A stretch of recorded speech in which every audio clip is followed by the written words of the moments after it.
Hi guys, welcome back to the channel, and today we are studying connective tissue, which is a part of our tissue level of organization. So in the last video we studied about the epithelial tissue and now we are studying about the connective tissue. तो हमारा connective tissue क्या होता है? Connective tissue होता है हमारा एक basic type का टिश्यू होता है जो हमारी पूरी बॉडी में फैला रहता है. ओके, कनेक्टिव टिश्यू हमारी पूरी बॉडी में मिलता है. ओके, और ये सारे पूरे जो हमारे टिश्यू होते हैं ना, सबको साथ में भी रखता है. इन टिश्यू में हमारा इंट्रासेलुलर स्पेस बहुत ज्यादा होता है. इंट्रासेलुलर स्पेस मतलब होता है जो इनके सेल्स के बीच में स्पेस होता है ना, वो बहुत ज्यादा होता है. ओके, जैसे हमारा स्किन है, स्किन कौन से में आता है? हमारा एपिथेलियल में. ठीक है, तो उसमें तो हमारा स्पेस नहीं है. अगर स्पेस होता तो हमारी स्किन ऐसी नहीं होती. पर हमारा जो ब्लड है, जो हमारा टाइप होता है हमारा एक कनेक्टिव टिश्यू का, उनके बीच में इंट्रासेलुलर स्पेस बहुत ज्यादा होता है. ठीक है, तभी वो हमारा एकदम वैसे फ्लो कर पाता है. ओके, ये हमारी पूरी बॉडी में डिस्ट्रीब्यूटेड होता है. जो हमारा कनेक्टिव टिश्यू होता है वो हमारे बेसिकली 3 मेन टाइप के होते हैं. मतलब 3 मेन टाइप के नहीं होते, वो 3 चीजों से बेसिकली कंसिस्ट होते हैं. ठीक है, 3 चीजों से वो बेसिकली बने होते हैं. ठीक है, तो हमारी वो 3 मेन चीज क्या है? पहला तो है हमारा कोलेजन फाइबर. सबसे पहले वो किससे बना होता है? हमारे कोलेजन फाइबर से बना होता है. ओके, एंड जो हमारा सेकंड है वो होता है हमारा ground substances. Ground substances like हमारे कुछ सॉल्ट वॉल्ट हो गए. ठीक है, एंड थर्ड है हमारा सेल. ये हमारा सेल से भी बने होते हैं. ठीक है, इन सबसे पहले हमारा जो कनेक्टिव टिश्यू होता है वो बना होता है हमारे कोलेजन फाइबर या इलास्टिक फाइबर से, जिनमें उनमें इलास्टिसिटी आती है. सेकंड होता है हमारे ग्राउंड सब्सटेंस. थर्ड होते हैं हमारे सेल्स. ओके, सो हमारा नोट है इसमें ये एक मतलब इंपॉर्टेंट चीज है कि जो हमारा ब्लड और लिम्फ होता है वो भी हमारे कनेक्टिव टिश्यू को होते हैं, पर उनमें हमारे कोलेजन फाइबर नहीं होते, जिनकी वजह से वो थोड़े आपस में स्ट्रेची नहीं होते. देखो, जो ब्लड होता है वो इजिली फ्लो कर पाता है ना. अगर उसमें कोलेजन फाइबर प्रेजेंट होता तो वो हमारे कभी भी वो फ्लो नहीं कर पाता और वो आपस में ही चिपके रहते. ओके, सो अब हम पढ़ेंगे type of connective tissue. Connective tissue कितने टाइप के होते हैं? ठीक है, हमारा कनेक्टिव टिश्यू बेसिकली 3 टाइप के होते हैं. एक होता है लूज कनेक्टिव टिश्यू, जो हमारे लूज होते हैं. एक होता है डेंस कनेक्टिव टिश्यू और एक होता है स्पेशलाइज कनेक्टिव टिश्यू. तो सबसे पहले हम पढ़ेंगे what is loose connective tissue. तब हम पढ़ रहे हैं हमारे लूज कनेक्टिव टिश्यू. देखो, लूज कनेक्टिव टिश्यू क्या होता है? जिनमें हमारा ग्राउंड सब्सटेंस जो होता है ना वो ज्यादा होता है. ठीक है, उसमें हमारा ग्राउंड सब्सटेंस ज्यादा होता है और जो हमारे फाइबरस टिश्यू होता है ना, हमारे जैसे फाइबर होते हैं वो कम होते हैं. ठीक है, हमारे क्या होता है? हमारा ग्राउंड सब्सटेंस ज्यादा होता है और हमारी इलास्टिसिटी जो होती है वो हल्की सी कम होती है. मतलब बिल्कुल कम नहीं होती पर हल्की सी कम होती है. और ये भी हमारे पूरी बॉडी में प्रेजेंट होते हैं. ठीक है, इनके भी 3 टाइप में डिवाइड होता है ये. मतलब this is also divided in 3 categories. Okay, so the first one is areolar connective tissue, second one is adipose connective tissue and the third one is reticular connective tissue. तभी हम पढ़ेंगे areolar connective tissue. Okay, सो हमारा areolar connective tissue क्या होता है? देखो, areolar जो हमारा कनेक्टिव टिश्यू होता है ये हमारा ऐसा टिश्यू होता है जो हमारी पूरी बॉडी के जो ऑर्गन्स होते हैं ना उनको सराउंड करके रखता है. ठीक है, इसका इंपॉर्टेंट फंक्शन ये है कि हमारे जो सेल होते हैं ना उनको न्यूट्रिएंट प्रोवाइड करता है और उनकी ना मतलब उनको प्रोटेक्ट करता है. ठीक है, बाहर से अगर मान लो तुम्हारी बॉडी में फोर्स लग रहा है, ठीक है, तो ये वाले जो टिश्यू होते हैं ना वो हमारे ऑर्गन्स जो होते हैं ना उनमें प्रेजेंट होता है या उनके आसपास प्रेजेंट होता है, तो उसको प्रोटेक्ट करता है. ठीक है, इसमें हमारे कोलेजन फाइबर होते हैं, इलास्टिक फाइबर होते हैं और इसमें जो हमारे जो सेल्स होते हैं वो हमारे मैक्रोफेजेस होते हैं और प्लाज्मा सेल्स होते हैं. ठीक है, और एडिपोसाइट्स होते हैं. एडिपोसाइट्स बेसिकली हमारे फैट सेल्स भी होते हैं. ठीक है, तो इनमें हमारा वही प्रेजेंट होता है. देखो, ये हमें कहाँ मिलता है? हमारे जो मसल्स होती है ना, मतलब जो हमारे स्किन के अंदर होता है, सॉरी, हमारे स्किन की डीप लेयर में प्रेजेंट होता है. ठीक है, और जो हमारी मसल्स के बीच में प्रेजेंट होता है. ओके, ये इसका फंक्शन क्या क्या होता है? ये हमें इलास्टिसिटी प्रोवाइड करता है और हमें स्ट्रेंथ देता है. ठीक है, second type is adipose connective tissue. देखो, एडिपोस कनेक्टिव टिश्यू को हम बॉडी फैट भी बोलते हैं या हमारे जो फैट टिश्यू होता है वो भी बोलते हैं. ये हमारी बॉडी में ना एक्सटेंड होता है. ये हमारा ऐसा कनेक्टिव टिश्यू है जो हमारी पूरी बॉडी में एक्सटेंड हो जाता है. ठीक है, ये हमारी स्किन के अंदर मिलता है. ठीक है, जहाँ पे हमारा फैट प्रेजेंट होता है वहां मिलता है और ये हमारे इंटरनल ऑर्गन में भी मिलता है. ओके, ये हमारे ऑर्गन्स को प्रोटेक्ट करता है और उनमें हीट लॉस भी प्रिवेंट करता है. ठीक है, देखो ऑर्गन को कैसे ऑर्गन को कैसे हमारे प्रोटेक्ट करता है.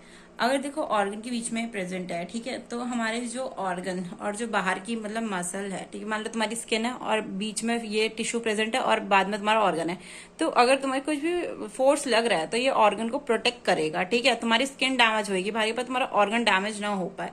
ठीक है, ये उसमें हेल्प करवाता है. ओके, लोकेशन इसकी यही है और हमारा यही फंक्शन करता है कि हमारा प्रोटेक्ट करता है. Okay, and the last one is reticular connective tissue. देखो ये जो होता है ये हमारा बेसिकली कोलेजन फाइबर से बना होता है और ये ना हमारा नेटवर्क प्रोवाइड करता है। ठीक है, हमारे रेटिकुलर जो फाइबर होते हैं ना उनका नेटवर्क होता है बेसिकली। ठीक है, देखो हमारे किस किस से बना होता है, कोलेजन फाइबर से, और हमारा नेटवर्क प्रोवाइड करता है पूरी बॉडी में। ठीक है, जैसे हमारे लीवर में हो गया, ये कहाँ का मिलता है, ठीक है, देखो हमारा ये कहाँ का मिलता है, हमारे लीवर में मिलता है, बोन मैरो में। बोन मैरो क्या होती है, देखो बोन मैरो वो होती है जहां हमारा आरबीसी प्रोड्यूस होता है। ठीक है, तो ये बोन मैरो में मिलता है और हमारा ब्लड वेसल्स के अराउंड मिलता है, हमारी मसल्स में मिलता है। देखो इसका फंक्शन क्या क्या होता है, बेसिकली इसका फंक्शन होता है हमारा सपोर्ट करता है, हमारा फ्रेमवर्क प्रोवाइड करता है ऑर्गन को। जो सॉफ्ट ऑर्गन्स होते हैं जैसे हमारे लिवर होता है, स्प्लीन होता है और हमारे लिम्फेटिक टिश्यू होता है, उनको एक ये फ्रेमवर्क प्रोवाइड करता है। जैसे अभी उनका स्ट्रक्चर है ना, तो ये उनका स्ट्रक्चर बनवाने में हेल्प करवाता है। ओके, अब हम पढ़ेंगे हमारा सेकेंड टाइप का टिश्यू जो होता है हमारा डेंस कनेक्टिव टिश्यू। ठीक है, हमारा देखो डेंस कनेक्टिव टिश्यू क्या होता है, बेसिकली ये जो होते हैं इनमें हमारे जो फाइबर होते हैं ना वो ज्यादा होते हैं एज कम्पेयर टू सेल। देखो इसमें हमारे सेल जो कंटेंट होता है वो कम होता है, और जो हमारे फाइबर्स होते हैं ना नंबर फाइबर्स के वो ज्यादा होते हैं, तो ये हमारे क्लोजली पैक्ड होता है। ओके, ये हमारा और डिवाइड होता है दो टाइप में, एक होता है डेंस रेगुलर कनेक्टिव टिश्यू और एक होता है हमारा डेंस इरेगुलर कनेक्टिव टिश्यू। तो अभी हम पढ़ेंगे डेंस रेगुलर कनेक्टिव टिश्यू। देखो जो हमारा डेंस रेगुलर कनेक्टिव टिश्यू होता है ये हमारा, इनमें एक ना पैटर्न शो होता है। ठीक है, पैटर्न कैसा, ये हमारे एक पैरेलली अरेंज होते हैं। पैरेलली कैसे, ये हमारे सीधे सीधे ऐसे ऐसे अरेंज होते हैं और इनमें एक पैटर्न होता है। जैसे हमारे पैटर्न होते हैं ना वो सेम सेम टाइप के होते हैं, तो वैसे ही होता है ये भी हमारा। ठीक है, ये बेसिकली पैरेलल अरेंज होते हैं। तो वो देखो टेंडन और लिगामेंट इनके एग्जाम्पल है। टेंडन क्या होते हैं, जब हमारे मसल टू बोन अटैच होते हैं ना, जो बीच में प्रेजेंट होता है, जो हमारे मसल टू बोन अटैच करता है उसको हम टेंडन बोलते हैं, और जो हमारे बोन टू बोन अटैच करता है उसको हम लिगामेंट बोलते हैं। ठीक है, और ये जो होता है ना इसका फंक्शन ये है कि हमारा ये ना हमारा अटैचमेंट प्रोवाइड करता है, और ये हमारी बहुत स्ट्रांग अटैचमेंट प्रोवाइड करते हैं। ठीक है, strong attachment in the sense कि हमारे जैसे होते हैं ना हमारी मसल टू मसल, जिससे सॉरी मसल टू बोन होता है, हमारे हम बोन आपस में इतनी जल्दी टूटते क्यों नहीं है, क्योंकि उनमें हमारे यही प्रेजेंट होते हैं। ठीक है, लीगामेंट प्रेजेंट होता है, तभी हमारी बोन जो होती है वो इतनी जल्दी टूटती नहीं है आपस में। ठीक है, तो हमारी ये जो होते हैं वो अटैचमेंट प्रोवाइड करते हैं, वो बहुत स्ट्रांग वाली। ओके, तो अब हम पढ़ेंगे डेंस इरेगुलर टिश्यू।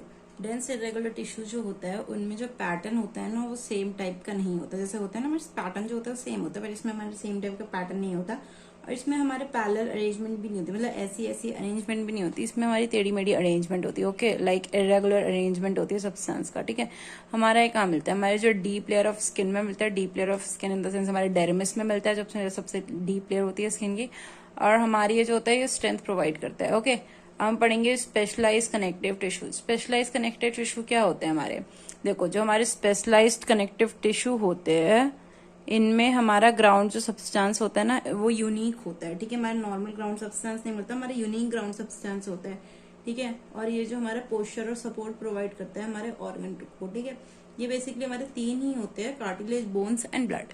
तो हम पढ़ेंगे कार्टिलेज क्या होता है। ओके, ये तीन जो होते हैं हमारे specialised type of connective tissue होता है। हम पढ़ेंगे कार्टिलेज क्या होता है। देखो कार्टिलेज जो होता है वो हमारा स्ट्रॉन्ग फ्लेक्सिबल जो होता है वो हमारा टिश्यू होता है, जो हमारी जॉइंट्स और बोन में प्रेजेंट होता है। ठीक है, ये हमारे बेसिकली बच्चों में होता है, और जब हमारे कार्टिलेज बेसिकली जब हम बड़े हो जाते हैं तो हमारा कार्टिलेज ना डिसअपेयर होना चालू हो जाता है। ठीक है, ये बेसिकली हमारा एज अ शॉक एब्जॉर्बर काम करता है। ठीक है, ये हमारा बोन्स में मिलता है। ठीक है, हमारे स्पाइन में मिलता है, हमारे लंग्स में मिलता है, और हमारे ईयर में मिलता है, हमारे नोज में मिलता है। ठीक है, जैसे हमारे ईयर का कार्टिलेज नहीं होता नीचे तो वो हमारा कार्टिलेज होता है। ठीक है, बोन क्या होती है, देखो हमारी बोन जो होती है हमें पता है क्या होती है, हमारे बॉडी में पूरे 206 बोन्स प्रेजेंट होती है। हमारे हार्डेस्ट कनेक्टिव टिश्यू होता है। ठीक है, बोन जो होता है सबसे हार्डेस्ट कनेक्टिव टिश्यू होती है हमारी। ये हमारे जो बॉडी का शेप और पोस्चर बनाने में हेल्प रखता है। ठीक है, देखो हमारी बोन जो होती है वो कैसे कैसे बनी होती है। 25% बोन जो होती है वो वाटरी होती है, 45 उसमें इनऑर्गेनिक सॉल्ट प्रेजेंट होते हैं, और जो 30% होता है उसमें ऑर्गेनिक मटेरियल प्रेजेंट होता है। और बॉडी हमारे वो जो बोन्स होती है हमारी पूरी बॉडी में प्रेजेंट होती है। 206 बोन्स होती है। बच्चों में जो होती है वो 306 बोन्स होती है, बट बड़े होके हमारे जो बच्चों की जो बोन्स होती है वो आपस में कनेक्ट होकर हमारी 206 बोन्स बना देती है। ओके, एंड अब हमारा लास्ट ब्लड। देखो ब्लड क्या होता है, ब्लड हमारा एक फ्लूइड कनेक्टेड टिश्यू है जो हमारी पूरी बॉडी में फैला रहता है, और ये हमारी पूरी बॉडी को कनेक्ट करता है आपस में। ब्लड जो होता है वो हमारे 55% प्लाज्मा होता है, 45% जो होता है सेल्स होते हैं। ये जो सेल्स होते हैं ये हमारी आरबीसी, डब्ल्यूबीसी, प्लेटलेट्स होती है। रेड ब्लड सेल्स, मतलब white blood cell and platelets. ठीक है, जो आरबीसी होता है इसको हम एरिथ्रोसाइट्स बोलते हैं, जो डब्ल्यूबीसी होता है इसको हम ल्यूकोसाइट्स बोलते हैं, और जो प्लेटलेट्स होते हैं इसको हम थ्रोम्बोसाइट्स बोलते हैं। ये हम आगे आने यूनिट में पढ़ेंगे। ओके, एंड हमारा जो प्लाज्मा होता है वो 99% जो होता है वाटर होता है, एंड जो 1% होता है उसमें हमारा ऑर्गेनिक मटेरियल होता है। ठीक है, जैसे कुछ सॉल्ट्स होते हैं ऑर्गेनिक, और प्रोटीन भी होता है। Okay, and from the next video we will study about the muscular tissue. Okay, thank you.